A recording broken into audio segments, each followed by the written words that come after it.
तर आपण आज बनवणार आहोत भाकरवडी। तर त्याच्यासाठी हे सगळं साहित्य काढलेलं आहे। धने घेतलेले 2 चमचा, बडीशेप घेतलेली आणि जिरं घेतलेले, पांढरे तीळ आहे, खोबरं आहे। तर आपण याला हलकसं गरम करून घेऊ। आता परतून घेऊ गॅस। पहिले धने परतून घेते, धने जिरा आणि बडीशेप एकत्र परतून घेते थोडीशी।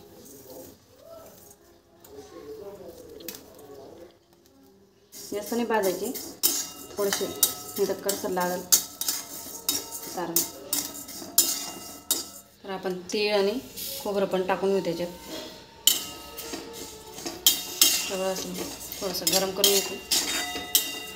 तर आपलं हे थोडं गार झालेलं आहे। आता मीठ टाकते चवीनुसार, तिखट टाकते आपल्याला जेवढं पाहिजे तेवढं, तिखट कमी जास्त, थोडी हळद टाकते। पण आता थोडंसं परतून घेते आणि गरम आहे थोडं। आता मिक्सरला फिरून घेते। आता हे भांड्यात काढून घेते आणि बारीक जाडसर असं वाटून जळून घेऊ आपण त्याला। तर आता आपण भाकरवडीला लावण्यासाठी चिंचेची चटणी केलेली आहे।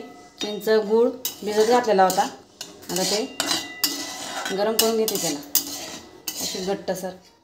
तर भाकरवडीसाठी आपण यातनं कणिक मळून घेऊ। तर अर्धी वाटी गव्हाचं पीठ घेतलेलं आहे, 1 वाटी मैदा घेतलेला आहे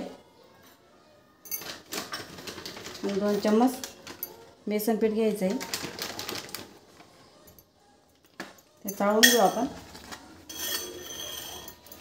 आता आपण या पिठात ओवा टाकून घेऊ अशा हातावर चुरून। चवीनुसार मीठ टाकायचं आहे। आपण सारांमध्ये पण मीठ टाकलेलं आहे, तर थोडं कमीच टाकायचं आणि मोहनला तेल टाकून घेऊ। तर आपलं असं कणिक मळलं गेलेलं आहे। तर 5-10 मिनटं आपण झाकून ठेवू आणि मग आपण भाकरवडी बनवू। तर आपलं असं पीठ झालेलं आहे, 5 मिनटं ठेवलं होतं आपण। तर आपण त्याचे बनवून घेतात छोटे छोटे गोळे करून, ते असे पातळ पोळीसारखं लाटून घेते। तर अशा आपण लाटून घेतलेली, एवढी पातळ लाटायची। आता याला ना आपण ही चटणी बनवलेली आहे, लावून घेते सगळीकडे। ही चिंचेची गुळाची चटणी केलेली आहे, हे आता सगळीकडे असं पसरून घेते। त्याच्यावर हे सारण बनवलेलं ते टाकून देऊ आपण। तर असे सगळीकडे आपण चटणी पसरून दिलेली आहे। आता हे सारण पसरून घेऊ।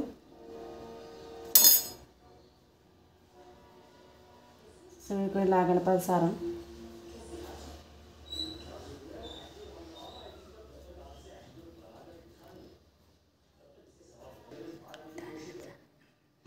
तर आता आपलं हे सगळं सारण पसरलं गेलेलं आहे।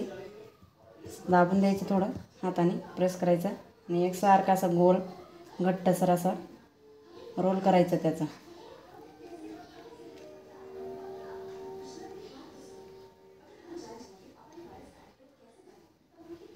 एकसारखा करत राहायचं।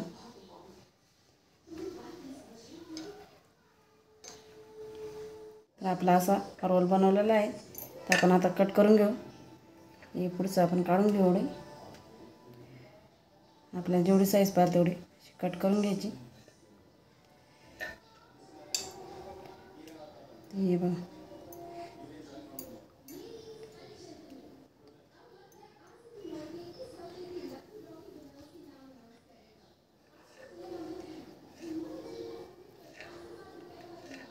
तर आपले भाकरवडी कट करून झालेली आहे। तेल तापलेलं आहे, आता आपण तळून घेऊ।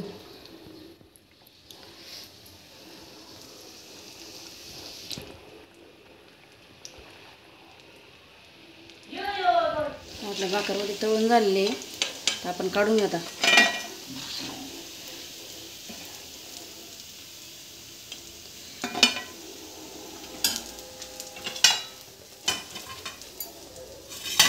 तर अशा पद्धतीने आपली भाकरवडी रेडी झालेली आहे। तर कशी वाटली कमेंट करा, लाईक करा, शेअर करा, सबस्क्राईब करा। भेटूया आपण पुढच्या व्हिडिओला।